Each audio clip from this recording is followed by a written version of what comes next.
They went into the mountains at night, only women, no men allowed to watch, and no man who followed ever came back the same. They danced until they stopped feeling their own bodies. Then they found a living animal, and tore it apart with their bare hands, and then they ate it, raw. This wasn't a myth. This wasn't a story invented to scare children. This was a religious ritual, practiced in ancient Greece, for hundreds of years, by respectable married women, wives, mothers, the women who ran households in Athens and Thebes. And when Victorian scholars translated these texts, they found something so disturbing that they quietly softened the words and gave us the version we know today. The god was Dionysus. Most people know him as the god of wine, grapes, drunkenness, parties. That's the version we get. That version is a sanitized fragment of something much older and much darker. Dionysus was the god who broke people open. His whole domain was the collapse of the self, the moment you stop being a person with a name and a role, and become something else.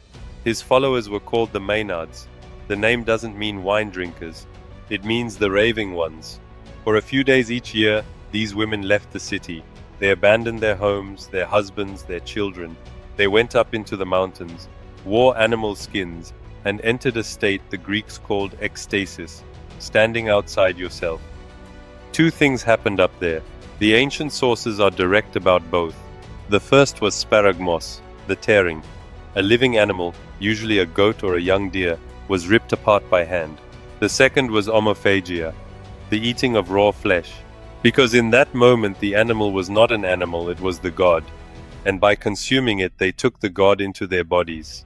Now here is where it gets uncomfortable for the modern reader. We want this to be a metaphor, a symbolic story, something the Greeks told but never did. The problem is that the Greeks themselves treated it as real. Cities passed laws regulating these festivals. Inscriptions record official Maenad groups, funded and organized by the state. In one town, a public decree names the women appointed to lead the rites. You do not write municipal legislation for a metaphor.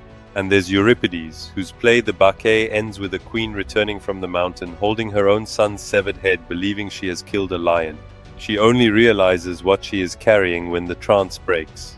That play was performed in a public theater, to an audience who knew exactly what those rituals looked like. So why don't we know this? Because for 2 centuries the people translating these texts were Victorian gentlemen, and Victorian gentlemen had a very fixed idea of what respectable women were. They gave us Dionysus, the wine god, the harmless party deity, the cheerful drunk on a Renaissance painting. They looked at women who abandoned their families, entered violent trance states, and ate raw flesh in the dark, and they decided that couldn't have been literal. So it became a symbol, a poetic flourish, a myth.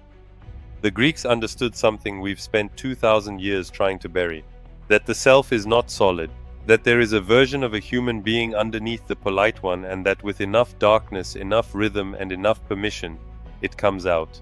They didn't fear that.